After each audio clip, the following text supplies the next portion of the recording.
কে কওমি, কে আলিয়া, কে সুন্নি, কে ওহাবি তা দেখার সময় নাই।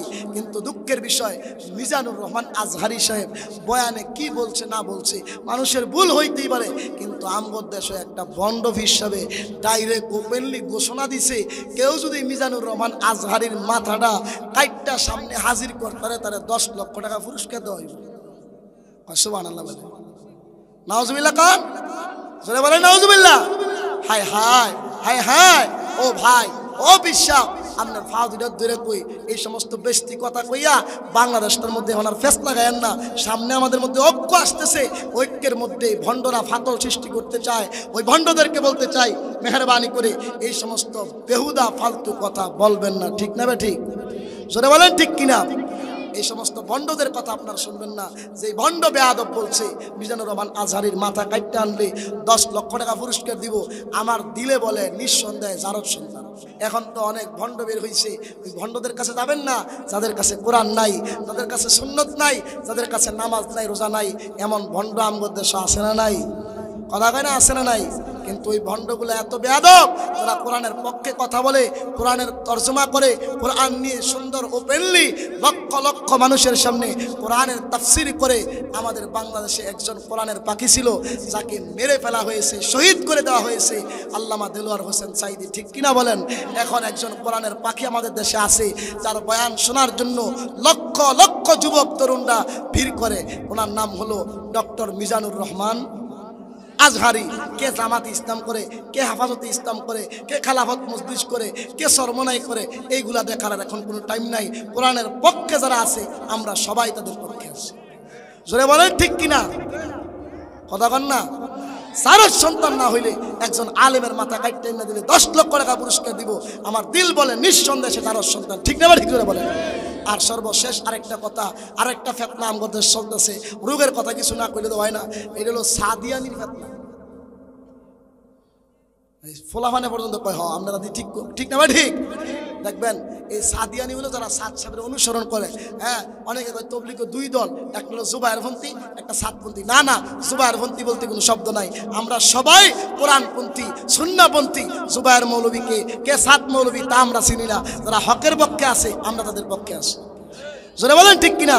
একটা বাতিল দল সাদপন্থী, তারা সাদিয়ানি, এই দেশের মধ্যে এক বিশাল ফিতনা লাগাইয়া যে ইজতেমার ময়দানে লক্ষ লক্ষ মানুষ দোয়া করার জন্য যাইতো, এই ইজতেমার ময়দানে রক্ত ঝরাইছে।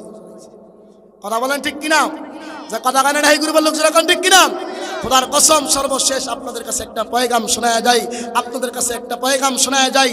টঙ্গীর ইজতেমার ময়দানে যেই সমস্ত সন্ত্রাসরা, যেই সমস্ত খুনিরা রক্ত ঝরাইছে, তারা কোনো তবলিগের সাথী হইতে পারে না। বাংলাদেশে তাদেরকে কোনো তবলিগের নামে আর সন্ত্রাসী করতে দেওয়া যাবে না। আর যারা টঙ্গীর ময়দানে মানুষ মারছে, আমার ভাই রক্ত ঝরাইছে, অতি তাড়াতাড়ি এই দেশের মধ্যে তাদেরকে শাস্তির আওতায় এনে ফাঁসির কাস্টে ঝুলাইতে হবে। জোরে বলেন ঠিক কিনা? আল্লাহ পাক সবাইকে বুঝার তৌফিক দান করুক। জোরে বলেন, আরো জোরে বলেন আমিন। খেয়াল করে শুনেন, বলতেছিলাম জান্নাতের ভিতরে আল্লাহ দিদার দিব, মনে আসেনি? ওই দিদারের আগে এত বড় মঞ্চ হইব, যেই মঞ্চের মধ্যে 2,24,000 আম্বিয়া কেরাম নবীরা বসতে পারবে। এত বড় প্রোগ্রামের একজন সভাপতির দরকার আছে না নাই? একজন প্রধান অতিথির দরকার আছে। ওই দিনের দল দেইকা নেতা নির্বাচন করবে না, দল দেইকা প্রধান অতিথি নির্বাচন করবে না। ওই দিনের সভাপতি হবে স্বয়ং রব্বুল আলামিন আল্লাহ, আর প্রধান অতিথি হবে আপনার আমার নবী জনাবে মুহাম্মদুর রাসূলুল্লাহ। চিৎকার মেরে বলেন না একবার আল্লাহু আকবার। রুখসার সে বুরকা का जरा पर्दा उठा दो, रुखसार से बुरका का जरा पर्दा उठा दो, इल्लाही मुझे हुस्न खुदा दाद दिखा दो, इल्लाही मुझे हुस्न खुदा दाद दिखा दो। आए खत्मे रसूल फखरे इमाम शाह मदीना, आए खत्मे रसूल फखरे इमाम शाह मदीना। মদিনা, দেখলা দো মুঝে মানজারে গুলজারে মদিনা। ওই দিনের সভাপতি হলো আল্লাহ, আর প্রধান অতিথি হইল নবী মুহাম্মদুর রাসূলুল্লাহ, আর বিশেষ অতিথি হলো সকল নবী রাসূল আম্বিয়া কেরাম। যখন আল্লাহ তাআলা সর্বপ্রথম দিদার দিব, নূর হইল দুই প্রকার। সূরা কোন কয় প্রকার? সূরা কোন কয় প্রকার? নূর হলো দুই প্রকার, একটা হলো নূরে জালালি, আর একটা হলো নূরে জামালি। একটা হলো সূর্যের নূর, আর একটা হলো চন্দ্রের নূর। সূর্য যখন উঠে সূর্যের দিকে তাকায়া থাকা যায় না, চাঁদ যখন গভীর রাত্রে উঠে চাঁদের দিকে মায়াবী নজরে তাকায়া তাকানো যায় কি যায় না। প্রথম আল্লাহ তাআলা নূরে জালালি দিয়া দেখা দিবে। আল্লাহ তাআলার নূরের ঝিলিক যখন পড়বে, জান্নাতীরা বহু বছর বেহুশিয়া পড়ে থাকবে। কোন riwayate বলে 40 বছর, কোন riwayate বলে 40,000 বছর, কোন riwayate বলে 70,000 বছর। এক পাতায় হইল অগণিত বছর। আমার আল্লাহ পাকের বান্দা বান্দিরা জান্নাতের ভিতরে বেহুশ হইয়া পড়া থাকবা। যখন তাদের হুশ আসবে, আল্লাহর দরবারে ডাক দিয়া কইব, ও আল্লাহ কি দেখলাম তোমারে? কিছুই তো দেখলাম না। আল্লাহ কইব, এরে বান্দা ঠিকই তোমরা দেখো নাই, তোমরা নূরের ঝিলিক দেখছ। যেই নূরের এক চিমটি ঝিলিক পয়গম্বর মুসা নবীর তুর পাহাড়ে পড়ার কারণে ওই তুর পাহাড় পুরা সুরমা হয়েছিল, ঠিক কিনা? এইবার আল্লাহ তাআলা বলবেন, এরে জান্নাতীরা সবর করো রে, আমি আল্লাহ এইবার তোমাদের সাথে নূরে জামালে দিয়া দেখা দিব। ফেরেশতারা রে, নূরের পর্দা সরা। আল্লাহু আকবার, জোরে বলেন আল্লাহু আকবার। এই ফেরেশতারা রে, নূরের পর্দা সরা রে, আমি আমার বান্দা বান্দির লগে দিদার দিব। আল্লাহ পাক যখন নূরে জামালি দিয়া দিদার দিবে, মানুষগুলো বছরের পর বছর আমার আল্লাহর দিকে তাকায়া থাকবো। জোরে জোরে কন্যা আল্লাহু আকবার। এবার প্রোগ্রাম শুরু হয়ে গেছে। আল্লাহ তাআলা বলবেন, আরে পয়গম্বর দাউদ নবী, তোমার আমি আল্লাহ সুন্দর কণ্ঠ দিয়েছিলাম। ওই কণ্ঠ দিয়া যখন তুমি তোমার তাওরাত কিতাব তেলাওয়াত করতা, পয়গম্বর গো, নদীর পার তেলাওয়াত করলে সাগরের মাছগুলা তোমার সামনে চলে আসতো। জঙ্গলে তেলাওয়াত করলে জঙ্গলের পশু পাখিগুলা তোমার সামনে আইসা বইসা তেলাওয়াত শুনতো। এত মধুর কণ্ঠ দিয়া একটু কোরআন তেলাওয়াত করো। জোরে কয় না সুবহানাল্লাহ? আরো জোরে সুবহানাল্লাহ। দাউদ নবী তো কোরআন পড়ে না, পয়গম্বর দাউদকে আল্লাহ তাআলা বলার সাথে সাথে দাউদ নবী মুহূর্তের মধ্যে 30 পারা কোরআনের হাফেজ হয়ে যাবে। সুবহানাল্লাহ।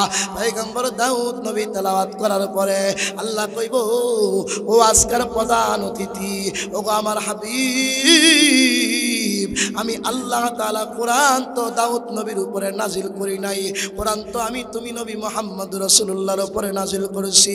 ও হাবিব, এবার তুমি একটু তেলাওয়াত করো, তোমার উম্মতরাও আছে, সবাই আছে, সবাই শুনবে। জোরে কন্না আল্লাহু আকবার। এবার আপনার আমার নবী সূরা ইয়াসিন তেলাওয়াত করে শোনাবে, মন বইরা শুনবা। সেই নবীর তেলাওয়াত শোনার জন্য আবু জাহেল, উতবা, সাইবা, উবাই ইবনে খল সারা দিন কোরআনের বিরোধিতা করত। সারা রাত দাঁড়াইয়া দাঁড়াইয়া আমার নবীর জবানের তেলাওয়াত শুনতো, ঠিক কিনা? ওই দিন আল্লাহ রাসূল সূরা ইয়াসিন তেলাওয়াত করবে। এইবার আল্লাহ তাআলা বলবে, এরে জান্নাতীরা, কোরআন তো আমি নবী দাউদের উপরে নাজিল করি নাই, কোরআন তো আমি নবী মুহাম্মদের উপরে নাজিল করছি। কিন্তু কোরআন নবী মুহাম্মদ রাসূলুল্লাহর কথা না, কোরআন কার কথা? আরো জোরে, কোরআন তো আল্লাহর কথা। আল্লাহ কইবে, এবার তোমরা শোনো, আমি স্বয়ং আল্লাহ নিজে তেলাওয়াত করব, তোমরা সবাই শোনো। সুবহানাল্লাহ। ওই দিন আল্লাহ যেই সূরাটা তেলাওয়াত করব, এই সূরাটাই আমি আপনাদের সামনে পড়ছিলাম। আর রহমান,